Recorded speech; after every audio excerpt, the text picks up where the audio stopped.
Om Ajnanatimidandasya Jnananjana Shalakaya Chakshurun Militam Dhena Tasmai Shri Gurave Namah. Om Namo Bhagavate Vasudevaya. Om Namo Bhagavate Vasudevaya. Om Namo Bhagavate Vasudevaya. Jai Jai Shri Chaitanya Jai Nityananda. Jai Dvaita Chandra Jai Gaura Bhakta Vrinda.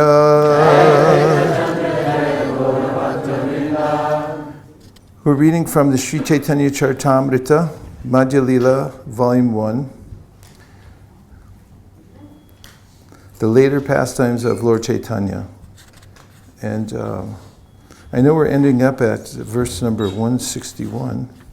And where's the start point? Thank you, Maharaj. Text 152. Kuliya gramete prabhura shuniya agamana. Koti koti loka asi koila darashana. Hearing of the Lord's arrival in Kuliya Gram, many hundreds of thousands of people came to see him. Kuliya grame koila devanandere prasad. Gopala viprere kamaila shrivasa parada. The specific acts performed by Sri Chaitanya Mahaprabhu at this time were his showing favor to Devananda Pandit and excusing the Brahmana, known as Gopal Chapala, from the offense he had committed at the lotus feet of Srivas Thakur. Pashandi nindaka ashi padila charane, aparada kami tare dila Krishna preme. Many atheists and blasphemers came and fell at the lotus feet of the Lord, and the Lord in return excused them and gave them love of Krishna. Vrindavana jabhina prabhu shuni nrsimhananda patto sajaila mani paya anando. When Sri Nrsimhananda Brahmachari heard that Lord Chaitanya Mahaprabhu would go to Vrindavan, he became very pleased and mentally began decorating the way there.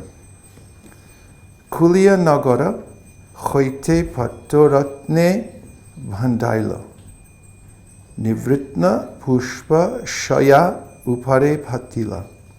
First, the Sringananda Brahmachari contemplated a broad road starting from the city of Kuliya. He bedecked the road with jewels, upon which he then laid a bed of stemless flowers. Patte dui deke pushpa bakulera shrini. Madhe madhe dui pashe divya pushkarini. He mentally decorated both sides of the road with bakula flower trees. And at intervals on both sides, he placed lakes of a transcendental nature. Ratna bhanda khata tahe prapula kamal nana paki kola hala shuddha samajala. These lakes had bathing places constructed with jewels, and they were filled with blossoming lotus flowers. There were various birds chirping, and the water was exactly like nectar. Shitala samira vahe nana ghandalai kandaira natashala parayanto laila bandira. The entire road was surcharged with many cool breezes, which carried the fragrances from various flowers. He carried the construction of this road as far as Kanai Natashala. Purport: Kanai Natashala is about 200 miles from Calcutta on the loop line of the Eastern Railway. The railway station is named Talajadi. And after one gets off at that station, he has to go about 2 miles to find Caitanya-caritamrta. Age mano nahe chale na pari bandhite, patha banda na jaya, nrsingha hoila vismite. Within the mind of Nrsingananda Brahmachari, the road could not be constructed beyond Caitanya-caritamrta. He could not understand why the road's construction could not be completed, and thus he was astonished. 161. Nishchaya karya kahe shuna bhaktagano, ebar na jabhena Prabhu Shri Vrindavana. With great assurance, he then told the devotees that Lord Chaitanya would not go to Vrindavan at that time. Purport. Sri Nrsingananda Brahmachari was a great devotee of Lord Chaitanya Mahaprabhu. Therefore, when he heard that from Kulia, Sri Chaitanya Mahaprabhu was going to Vrindavan, although he had no material wealth, he began to construct within his mind a very attractive path or road for Chaitanya Mahaprabhu to traverse. Some of the description of this path is given above. But even mentally, he could not construct the road beyond Caitanya-caritamrta. Therefore, he concluded that Chaitanya Mahaprabhu would not go to Vrindavan at that time. For a pure devotee, it is the same whether he materially constructs a path or constructs one within his mind. This is because the Supreme Personality of Godhead, Janardana, is bhavagrahi, or appreciative of the sentiment. For him, a path made with actual jewels and a path made of mental jewels are the same. Though subtle, mind is also matter. So any path, indeed anything for the service of the Lord, whether in gross matter or in subtle matter, is accepted equally by the Supreme Personality of Godhead. The Lord accepts the attitude of his devotee and sees how much he is prepared to serve him. The devotee is at liberty to serve the Lord either in gross matter or in subtle matter. The important point is that the service be in relation with the Supreme Personality of Godhead. This is confirmed in the Bhagavad Gita 9:26. Patram pushpam palam toyam yome bhaktya priyachyati tadaham bhakti paritam Krishnami Paritatmanaha. If one offers me with love and devotion a leaf, a flower, a fruit, or water, I will accept it. The real ingredient is bhakti, devotion. Pure devotion is uncontaminated by the modes of material nature. Ahaitukya pratiyata. Unconditional devotional service cannot be checked by any material condition. This means that one does not have to be very rich to serve the Supreme Personality of Godhead. Even the poorest man can equally serve the Supreme Personality of Godhead if he has pure devotion. If there is no ulterior motive, devotional service cannot be checked by any material condition. This is a very important purport, and here Srila Prabhupada's mentioning the Lord's quality of bhavagradi janardana. The bhava, or the feeling that the devotee has within his or her heart, is altogether noticed by the Supreme Personality of Godhead. In fact, Krishna notices everything, and it's not that he's ever inattentive. In the Bhagavad Gita, of course, we know that Krishna's with us, he says, Ishvara sarvabhutanam hridesha arjuna tishtati brahmayan sarvabhutani yantra rujani maya. Even as one, as a soul, rests upon the machine, the yantra of the material body, it's definitely a machine, and is transported from one body to the next because of the state of his or her consciousness. Krishna is there. Ishvara sarvabhutanam hridesha arjuna tishtati. Hridesha, he's there within the heart. And not only is he there, but he's also interacting. Sarvasya chaham hridisani vishto matak smritir jnanam apohanam cha.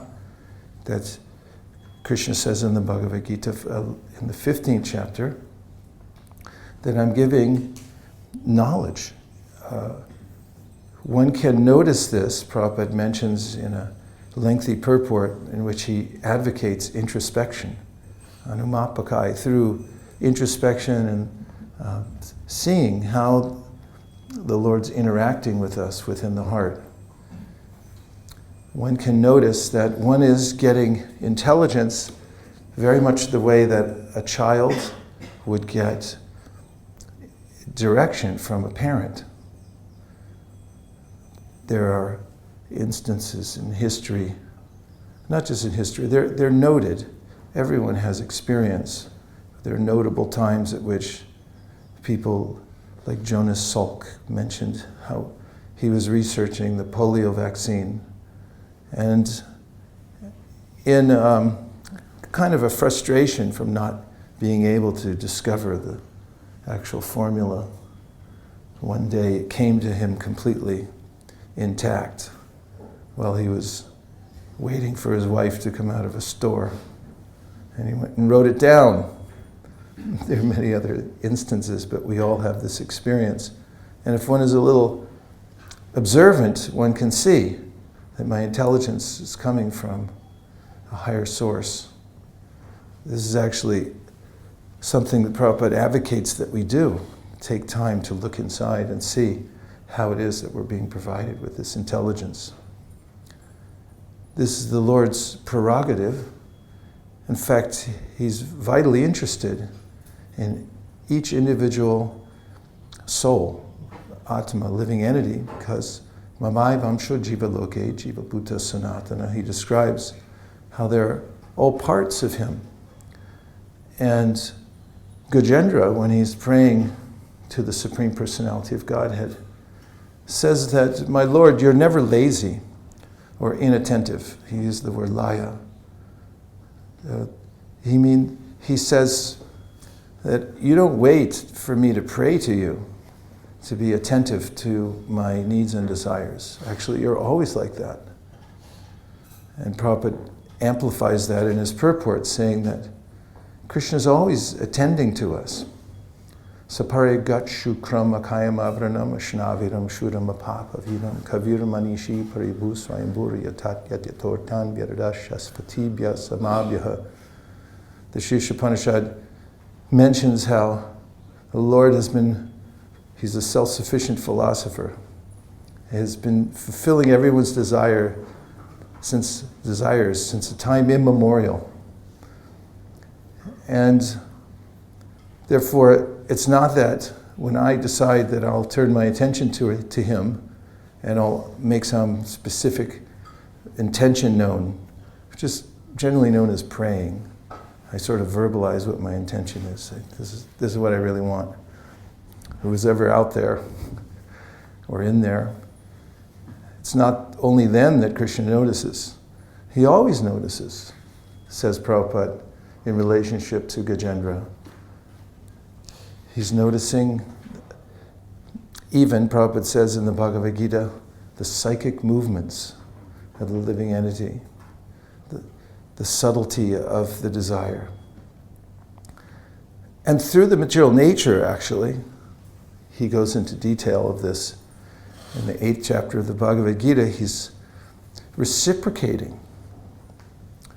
There's a way that Krishna reciprocates with everyone. He says, first of all, to lay the foundation ninth chapter of the Gita, Krishna says, Samoham sarvabhuteshu nami dveshosti na priya, ye bhajanti tumam bhaktya mai te teshu chapyaham. First half of that verse, Samoham sarvabhuteshu, says I'm equal towards everyone. And he's Samoham sarvabhut nami dvesho. He doesn't have aversion towards anyone either. And meanwhile, Ye yata amam prapadyante tamstataiva bhajamyaham.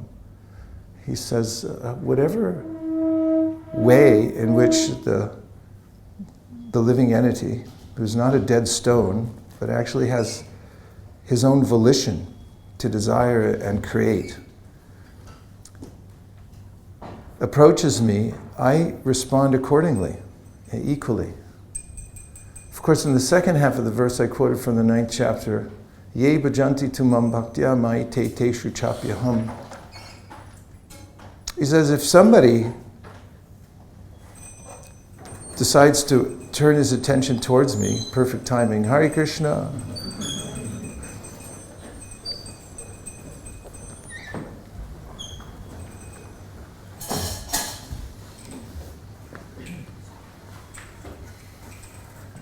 Then that person lives in me, and I live in him. And therefore, as is pointed out at the beginning of the 7th canto of the Cc.Madhya.1.152-161, whatever existential situation any living being is in is a result of that person's appreciating capacity. This is a term Prabhupada mentions in the Adi Lila 4th chapter, 34th verse, the second to the last paragraph, in which he talks about how every living being, in fact he says at first, every species has its own ability to appreciate the Lord. These levels of appreciation are mentioned elsewhere in the Bhagavatam, for instance in the 10th canto, with the prayers personified Vedas, when they talk about even the most primal species of life. What? Just enjoying. Oh, okay.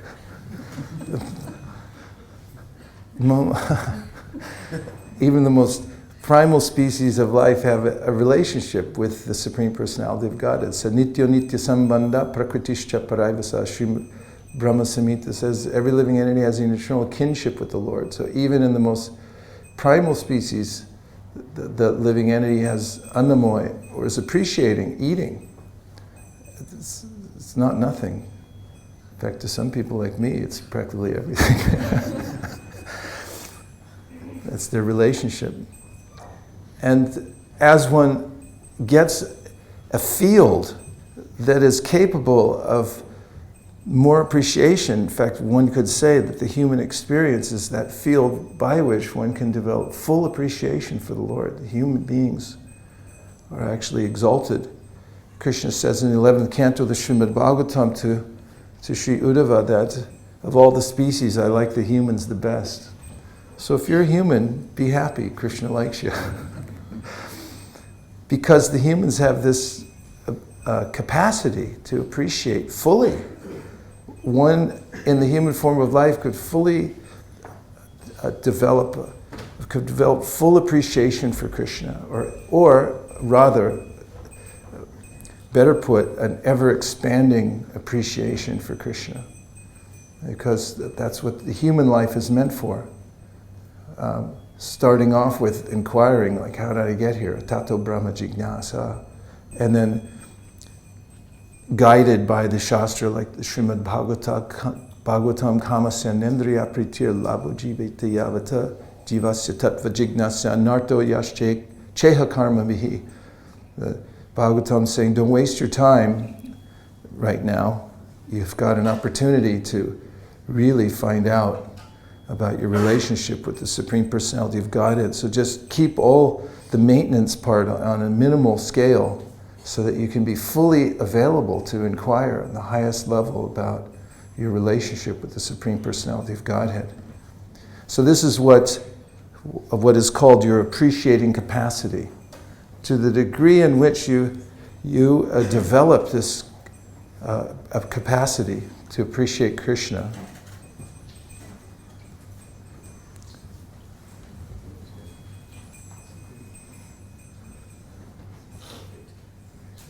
It's okay?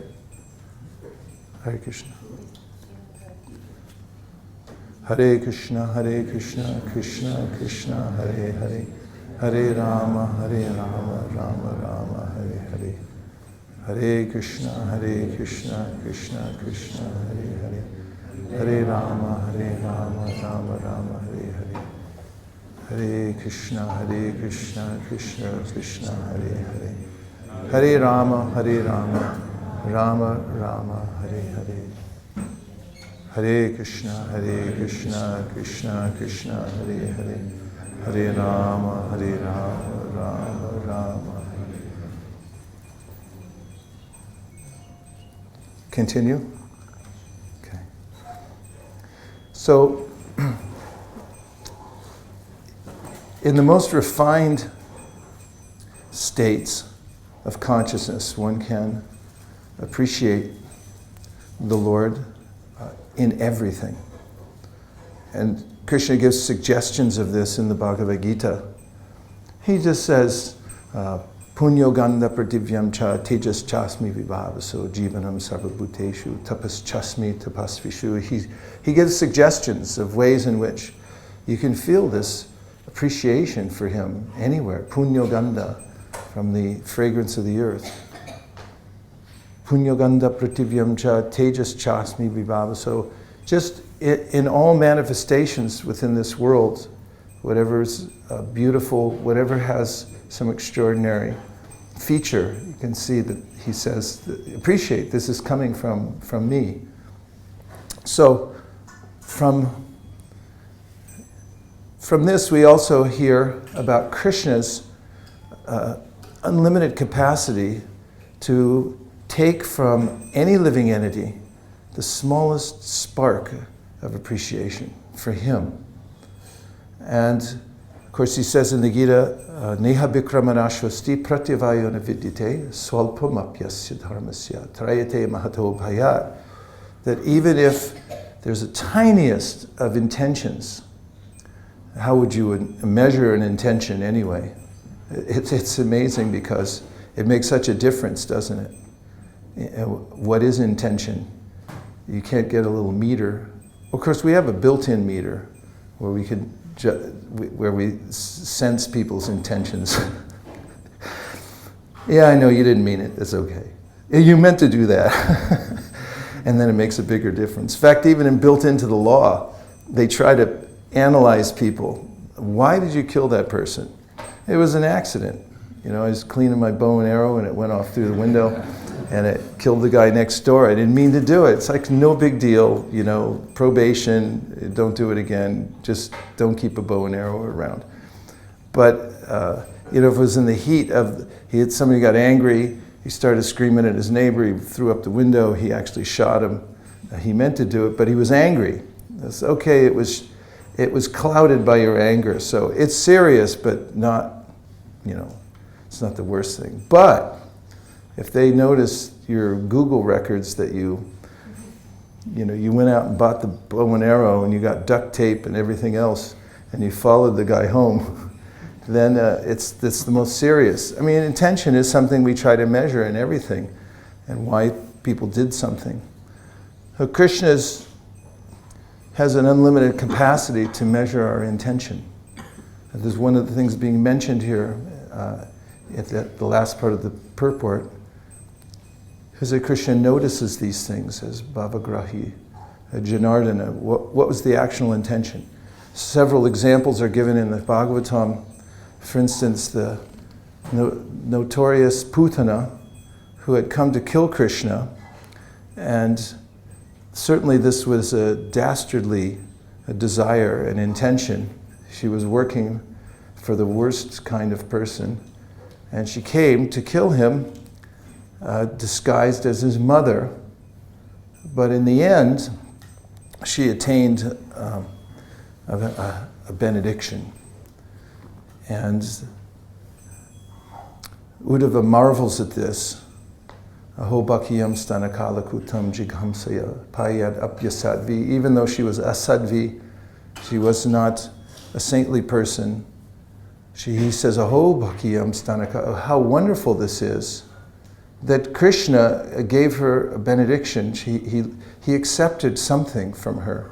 There was some spark of appreciation for Krishna when she came to kill him. Or at least, anyway, Krishna appreciated that she dressed as my mother. At least she played this part for some time.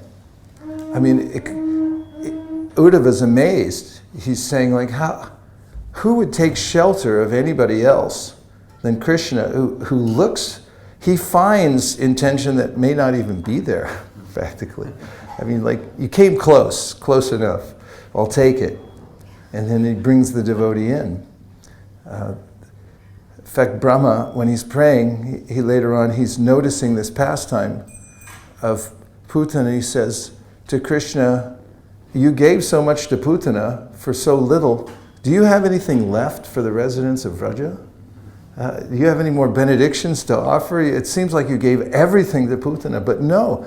Actually, Krishna is unlimitedly aware and able to pour out his benediction to everyone. And that's what the second half of the verse, Ye bhajanti tumam bhaktya maite teshu chapyaham. In the first half, talking about tit for tat. In the material world, whatever the living entity desires, the Lord fulfills his desire. But if somebody expresses an intention in bhakti, that means I want to serve Krishna. Some selfless feeling that Krishna is beautiful, I'd like to do something for him. Patram pushpam palo, I'll bring him a flower. So that's what I can find. Flower's beautiful, I'll give a beautiful flower to Krishna.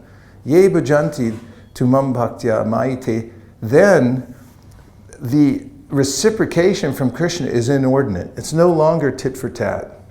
It now becomes, when one approaches Krishna in that mood, then Krishna is called vanchatita, which means he rewards the desire of the devotee more than one himself could desire, or more than one could imagine.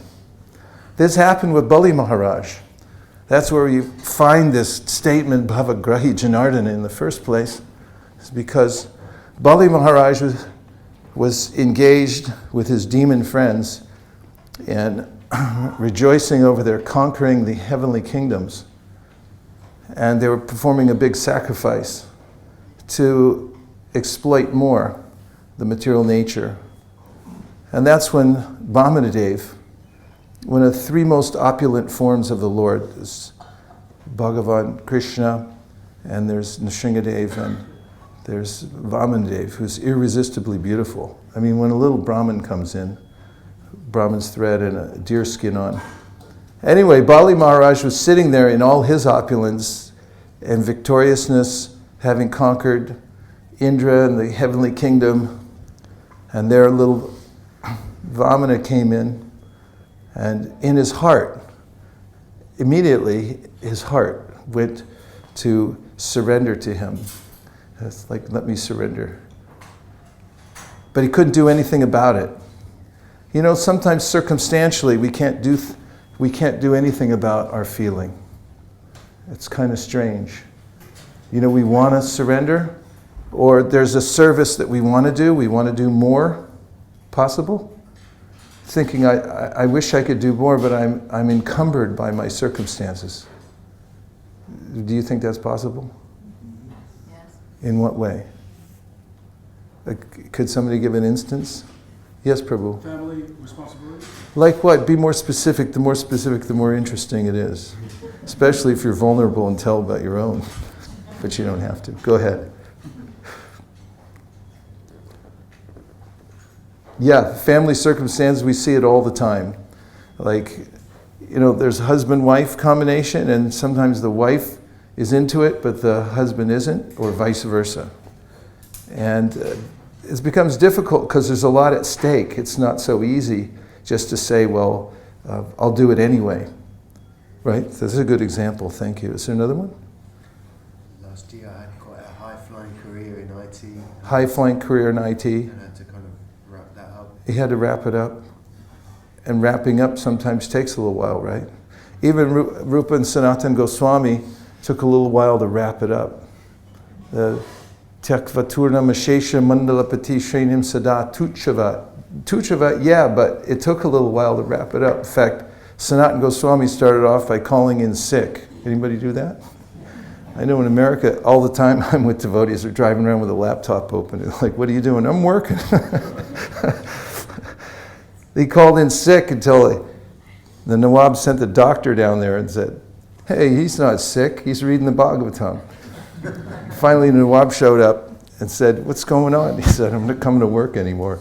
So he had to go to jail for a while and, get out of jail, go across the mountains. It was an onerous situation for a long time, till he was actually able to break through it. In that story, it's really, I always get this pang when I hear this section, when he finally gets free from, he's in that hilly region, and that scam artist, wanted his gold coins, and had an astrologer there to discern that he actually had 8 gold coins. And his servant had handed over 7. He said, you have 1 more, take it, go. And he left, he had nothing. And he went off into on the path in the wilderness that he had been shown towards Sri Chaitanya Mahaprabhu, and suddenly he felt, this is now I'm getting somewhere. It's astounding, isn't it? Because oftentimes people think when they're well established and they have things around them that will protect them, that now I've got somewhere. But actually, Sanatana Goswami, he left it all behind, and he's on a flight of freedom, and now he feels actually happy. That's amazing. Yeah, so the Supreme Personality of Godhead's fully aware of what our intention is. Bali Maharaj had that feeling in his heart that I actually want to surrender here, but he couldn't in the circumstances.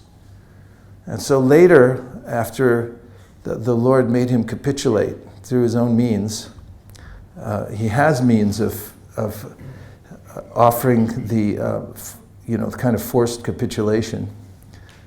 That he's expert at it. The Shastra says, all the acharyas say, Krishna's really good at that. If you show your intention that I'd like to surrender, then hold on for the ride, because Krishna he comes out and says, Yasyahamana Grinnami Harishe Taddanam Shanai. I can take away all your burdens for you. And so Bali Maharaj, was divested of everything that he had. It's hard to do it by yourself, but at least if you tell Krishna, I'd like this, which is really, seems like a dangerous thing to do. And then you try to prepare yourself for how Krishna reciprocates in that way. That could be an interesting life, actually. An interesting lifestyle to actually offer yourself to Krishna and say, I'd actually like to completely surrender and give everything. At least you can think about it. And if you think about it while you're chanting and sort of put a little intention into it just as taking a risk, then that could be interesting. Krishna could move heaven and earth and to make such arrangements. So Bali Maharaj received such reciprocation from the Lord that the demigods were amazed.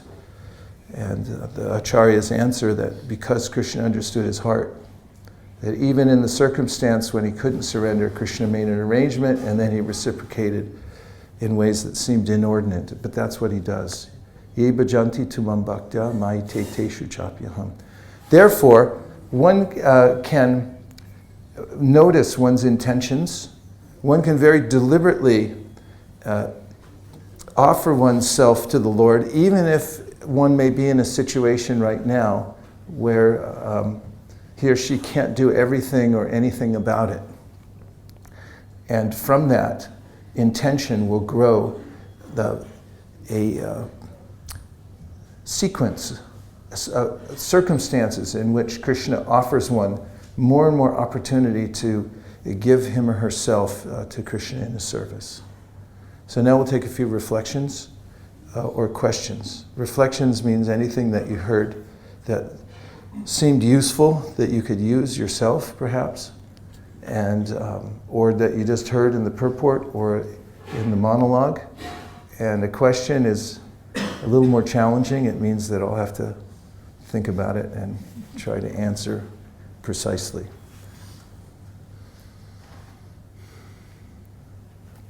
Yes, Tanishna. Hare Krishna.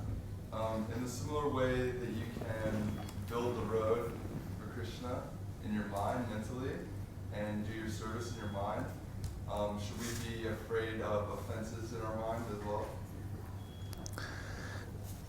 Yeah, well, a couple of things about that. First of all, about doing service in your mind.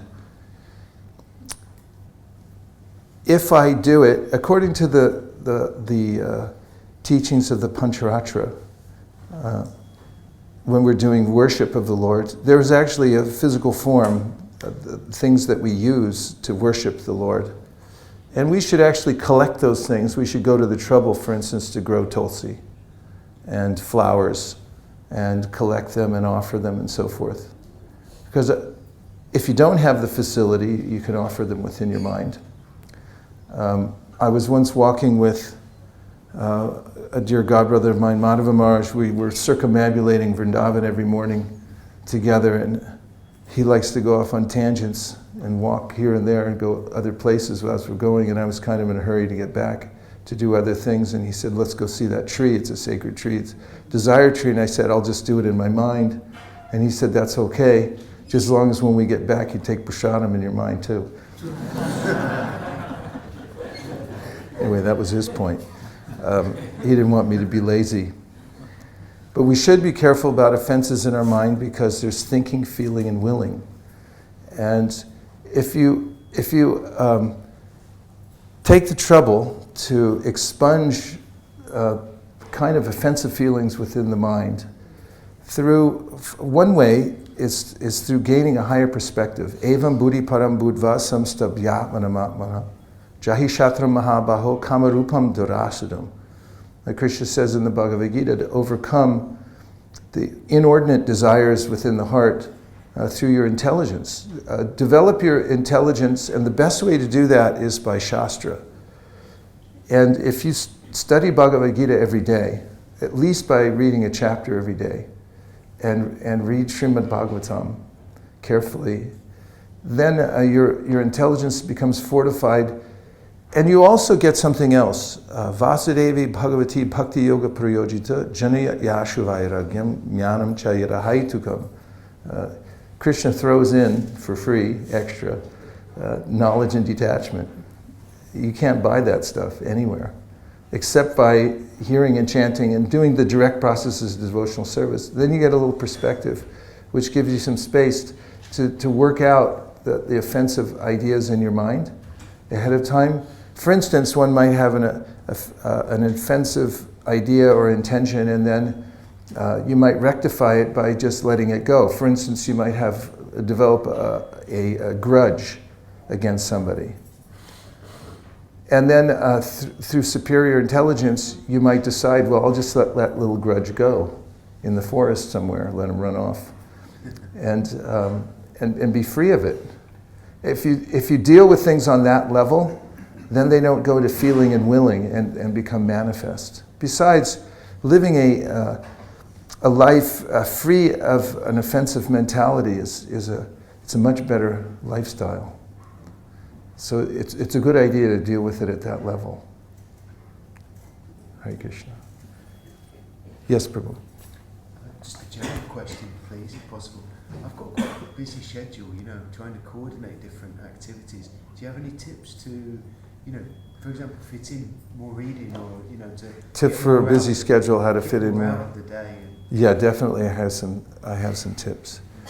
One thing is always work from a list. Because if you try to get everything done just by the way that things orbit in your mind, ideas, then they don't always show up at the right time, and you might forget. So make a list of things. I have my list right here. It's in my pocket. And whenever I think of it, I write it down, and I try to prioritize it, because then you can get it done. And the other is to have goals for your practice. Sankhya Purvaka Namagana Natibi Kalavasani Krito. The Goswami set the example by setting very specific numeric goals for how many times they chanted, how many times they read, how many times they bowed down, and so forth. And if you do that, you'll find that your mind is intrigued by the goals, and you'll start working towards those kinds of things. And the other thing we talked about yesterday is use all the gaps. For instance, in my pocket right here, I have a gap filler. This is a verse. And if I find myself, for instance, someone says, jump in the car, we got to go right now. So you jump in the car, and then they go, oh, I forgot my fill in the blank, and they go running back. When are they coming back? I don't know. It could be 30 seconds, it could be 30 minutes, anything can happen. But I don't care, because I have my shloka in my pocket. So use the gaps, because there's a lot of them in the day. So those are 3 things that you can try. Hare Krishna. What else? Reflections means anything that you heard that you can reflect back. It just means I heard this and I reflect it back. Yes, please. Oh, I thought you had your hand up. I was thinking about See, we could even tell what she was thinking. chatting. Yeah. About intention. Intention, yeah. How he knows our intention, and how he fructified his intention.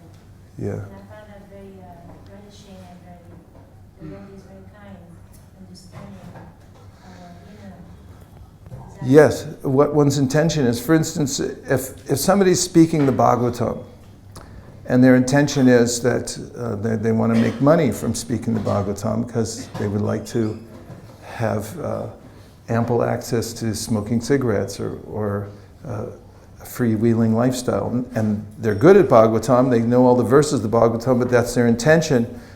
Then Sanatana Vaishnavam Mukund Giranam Putam Harikatamritam Shravanam Naiva Kartavyam Sarpochista Yatapaya. Sanatana Goswami says, be careful, because if someone, for instance, is speaking the Bhagavatam, but has an intention to enjoy the material world from the fruits of whatever he or she gets from speaking Bhagavatam, then the vibration's tinged. He gives us extreme examples, like milk touched by the lips of a serpent. It gets touched because the intention is so powerful. So, yeah, thanks for bringing that point up again about intention. Intention really is a subtle thing. Prabhupada's pointing out how subtleties matter. And if your intention is right, even if you get the other things wrong. For instance, there are various qualities listed of a pure devotee. And of all the qualities, which includes things like, there's one that expert, poetical, knowledgeable, balanced. If you're missing all of those, but your intention is right, Krishna says in the Bhagavad Gita, Api chet sudaracharo bhajate mamananya bhag sadareva samantavyas nyam samyag vyavasito hisaha. He says that if your intention is correct, then even if you mess everything else up because you're just a mess, if the intention is right, it'll burn through. And he says, Shri Pram Bhavati Dharmatma Shashvas Shantim Nagachati Kontiya Pratijani Hiname Bhakti Pranat. You'll be this person will be successful. Similarly, in the list of 20 in the 13th chapter of the Bhagavad Gita, where Krishna lists all the elements by which, the attitudes by which one can gain real knowledge in life. Amanidvam, Adambitvam, Acharyopas, Ahimsa. This list, if you're missing all of them, but you have the one thing, which is you intend to surrender to Krishna, then you're still in the game. That's the main thing, if the intention is correct. And therefore, one should try to fuel that intention, especially by association with those Vaishnavas who are well-intended. If you hear from devotees whose intention is to completely surrender to Krishna, the vibration is so powerful, Says Kapiladev, Satam prasangamam avirya sambido bhavanti hrit karna rasayana kata taj joshanad asho pavarga vartmani shadaratir bhaktir anukramashati. By that sangha, hearing in the association of satam, which means they have their intention right, then you will step by step make advancement in devotional service. Prabhu, sorry, go ahead. Intention is deed half done. Performance half done. It means? The very intention Yes. results in the performance half performed. The remaining thing is we have to do it. Yeah. Intention and deed. Actual deed is one thing, performance is one thing, and the intention is one thing. We intend the thing. Good point. We think only one thing. Yes. But performance is the remaining part. Yeah. So scenario, say husband and wife. Wife comes home, husband says, I really meant to clean the house before you got here. I meant to, friend to a friend, I meant to get you a gift. I intended on it. I thought about it. Then. Well, I just didn't do it. So there is a way in which there is a presupposition that a person's doing, the intention implies you're doing everything that you can. In circumstances where there's no dravya, means there's no material facility to do it. So the intention is a thing also. It is a thing. But if you can extend yourself further and you don't do it, you don't use it. In fact, this is the principle of renunciation. You should extend yourself into every corner of your life and use everything. Anasaktasya vishayan yatarham upayunjita nirbandha krishna sanbande yuktam vairagyam uchite. If you have dravya, if you have things you can use, but you don't use them, then one might, backtrack and question your intention. Just like that Maharaj did when I said, I'll do it in my mind. He said, you can eat in your mind later too. A few more things. What time do we end? 8:45 or 9? Okay, Prabhu. We were just reflecting that we were talking about the heavenly planets, the Earth being better than the heavenly planets for spiritual advancement. And it's kind of surprising that even in Kali Yuga it could be better because, it's really horrible here at the moment, but still it's more favorable than being in the heavenly planets. Yeah. Because there's certain stories in the Bhagavatam, like Maharaj Katvanga, when he found out he was going to die, he left the heavenly planets and came to Earth. Yeah. To go back. Could it be better for him to go back to God as Yeah. here? Yeah. So is that surprising that even in Kali Yuga it can be this planet? Yeah, this is the place to be. First of all, Krishna helps adjust our expectations. Not like you land on earth and you think everything's going to be great. He gave fair warning. Abraham bhuvanaloka punarabhichnojuna. He says it's all bad from top to the bottom. Even the heavenly planets could be worse actually, because people there expect everything to be really nice. And then there's an upsurge of rajas or tamas, like with Hiranyakashipu. I mean, nobody expected in the heavenly planets. Everyone expects everything's going to be fine. And then Hiranyakashipu, they get word, there's this guy down there. He's standing on his tiptoes with his hands, and there's fire coming from his head. And he's developing some powers, and he's got an intention to take over the whole universe and take over Brahma's job and so forth. At first, the demigods saying no big deal, but then they find out, he actually did it. So it can be everywhere is disturbing in the material world because it's not stable. But the material world, the earthly planets are right in the middle. It's like the ground floor. This is the place where you can actually exit the building. Heavenly planets, you still have to come back down here. Shinye punya martya lokam vishante evam traidharma anuprapana. Krishna says in the Bhagavad Gita, you burn up your frequent flyer miles up there and you end up back in coach. There's a way in which the earthly planet, especially from the Dham of Vrindavan, that's the doorway through which one enters back into Goloka Vrindavan, as evidenced by Gopakumar in the Sri Brihat Bhagavatamrita. After all his meanderings, following his worshipful Lord, Madan Gopal, through chanting his mantra, he ended up getting the final instruction, come back to Bhoma Vrindavan, earthly Vrindavan, and from there perform Sankirtan.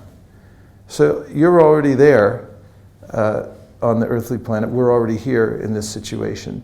And so yes, this is the best situation. Plus the human condition really resembles what we have, the kind of emotions we're able to express and feel, and the way we're able to enact various relationships in this world most resembles Goloka Vrindavan, human beings. You know, we feel separation, we go through, we can identify the various relationships that we're in as Shanta, Dasya, Sakya, etc. And all it requires from there is refinement of those sentiments and transferring them to worshiping the Supreme Personality of Godhead. Yuvatinam yata yuni yunam cha yuvatao yata mano biramate tadvan mano me ramatan tvayi. Rupa Goswami says that just as young boys are attracted to young girls and young girls are attracted to young boys, let my attitude be the same thing towards you, Krishna, be spontaneously attracted. Possible to understand for human beings.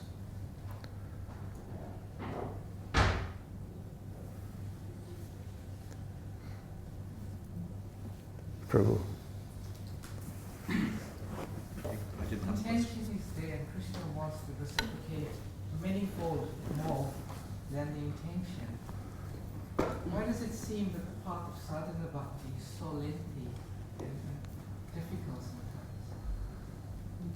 So the question was, if I understood correctly, that Krishna's there, he reciprocates even sometimes seemingly inordinately with the person who's engaged in bhakti. Why does it sometimes seem that the process is lengthy?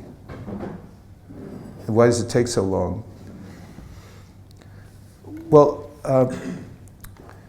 first of all, even from geological time perspective, the time's not so lengthy. Considering the fact that within possibly one lifetime, we can actually go back to Godhead. The distance we've come is much longer than the distance we have to go. So time is really relative.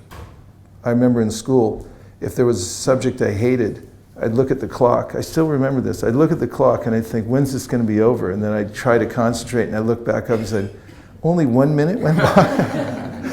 Whereas if you really like something, then you look and you go, how did it get over so fast? Have you ever noticed when you're chanting? If you're chanting good japa, I would say the sign is, at least for me, the sign that I'm chanting a good japa is that someone taps me on the shoulder and says, it's time to go. And I'm thinking, like, how'd that happen so fast? So if we're absorbed, then we really don't notice the time going by so much. So one of the tricks is to be absorbed in the process itself and not thinking about, exactly when does it come to fruition. However, it's a legitimate question, and there are legitimate answers. One of the answers is that everyone has their own situation in this life. You'll find in the purport to Tate Anukampam Susimikshamano Bunjana Ematma Kritam Vipakam Hridvagbapurvir Vidadam Namaste Jiveta Yomukti Pade Sadaya Bhakt, the famous 10:14-8 verse, Brahma's prayers, where he's saying that let me wait patiently for your mercy and let me tolerate any kind of adversity that comes to me meanwhile. And he says that anyone who maintains this attitude throughout his or her life is eligible to inherit the kingdom of God. Then the question comes up in the purport, and this is a discussion brought forth by our acharyas, in which one may say that for regular people, it's known, everyone has karma. Yes, Twindra Gopa Matavendra Mahosa Karma Bandhana Rupa Palabhajana Matanoti. That from Indra down to the Indra Gopa germ, everyone's getting their karma. He said, but devotees, when they surrender to Krishna, are supposed to be immune from karma. So what is it when we're having to be tossed in the currents of the waves, tossed in the waves of the material existence? And what's actually happening? Is it karma or something else? And our acharyas, headed by Vishwanath, give this answer that actually this is not karma. This is Krishna's mercy. And how it's Krishna's mercy, he says that when one stays in the material world for some time and then changes one's mind and decides I want to go back to Godhead, and then surrenders, legitimate surrender, intention is fully there, nonetheless, there may be a residual effect of one's involvement in the material world in the form of a subtle desire to enjoy certain things in the material world. Possible? Yes. Please say yes. Yes. Okay, makes me feel better. So then Krishna knows what that is.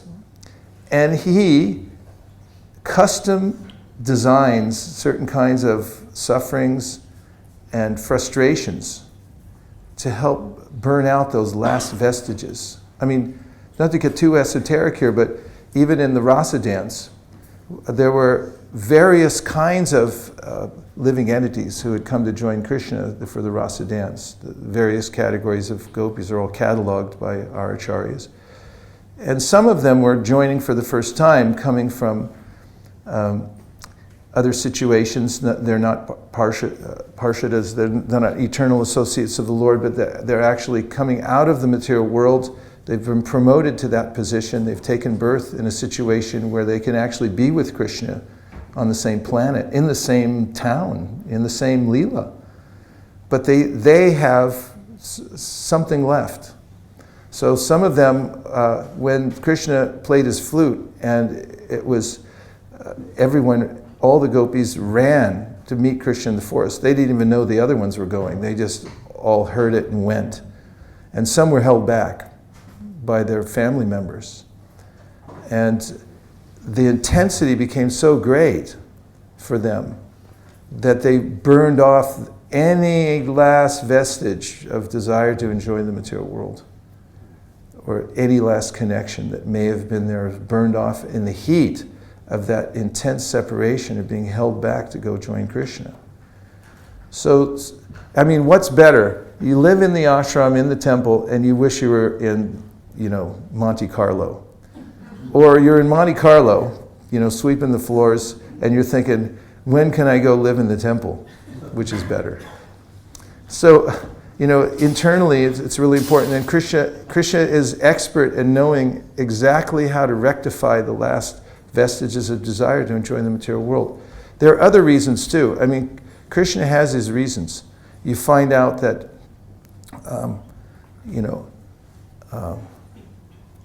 fifth canto, what's his name? His guru is Narada Muni. His chariot wheels made the division. Huh? Priyavrata, thank you very much. Yeah, Priyavrata is mentioned that, he was ready to go with Narada Muni, completely renounced life, fully focused on his sadhana. And then, the temple president showed up and said, we need or the GBC showed up and said, we need a temple president. Said, we need you to get married, manage, populate, and everything like that. And there it's astoundingly mentioned that sometimes Krishna intervenes and actually, for his own purposes, he waylays one's direction in devotional service for a certain reason. Also, I'll tell you another astounding thing I heard about why people get apparently varied, they do get varied, there's varied sequences of when they get the full fruition of their chanting of Hare Krishna. This is in the 6th canto of the Cc.Madhya.1.152-161 in the commentary by Vishwanath Chakravarti Thakur and Ajamil. And he says that Krishna, when you chant Hare Krishna, the fruit is going to come. There's no doubt.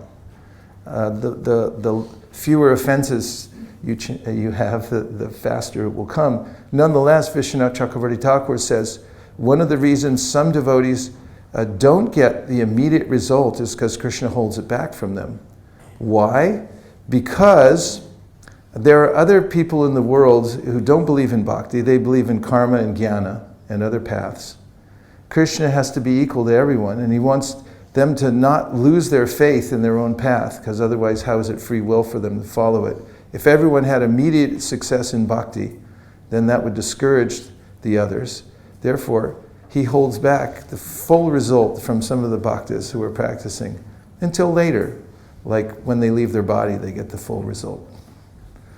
So there are different reasons. Nonetheless, if one has cultivated at least full knowledge about the efficacy of the process, trusts the doctor and the medicine, even if the full result isn't there, the optimism and the exhilaration of taking it is there, because one knows that the result will come one day or another. That was a really long-winded answer, and I apologize. Last thing, because I have 30 seconds. Yes? Question. Are we the one who's stopping our progress? Are we the ones that are stopping our progress? Sometimes we feel like, we're following It's best to assume that, as the fact is that there are various ways in which I can sabotage my own progress. One of the ways is to claim that I'm permanently unqualified. This is a philosophy that some people propound, but that's something that's refuted by Vyasadeva in the Vedanta Sutra, where he says that actually, if you notice that the Shastra is speaking to you, and the Shastra says, become a pure devotee, then you've got no excuse, because if the Shastra wasn't speaking to you and it wasn't possible for you to become a pure devotee, then the Shastra would have no meaning. Therefore, you should assume that it's altogether possible because Shastra says it, and therefore Vyasadeva concludes that we are agents and we're responsible. So it's helpful to take full responsibility, to say it's up to me, and whatever shortcomings are there are due to my own inabilities. And please, through association and through mercy, let me develop the ability to surrender more and more. I thank you very much for your kind attention. Prabhu? To make an announcement. Yes. Oh, and I forgot to say some things I was supposed to say. Please invest 4 hours in this upcoming marathon. I'm going to do it because I'm here for the first 3 days, and one way or another, Nirkula will verify. I'm carrying books around with me now because I would like to see every one of those books and more be distributed for the summer marathon. But please invest at least 4 hours for the upcoming summer marathon, and invoke special mercy from the Supreme Personality of Godhead. Prabhu. Nachari Marman, Nachari Marman, Nachari Marman, Nachari Marman, hey, Nachari Marman, Nachari Marman, Nachari Marman, Nachari Marman.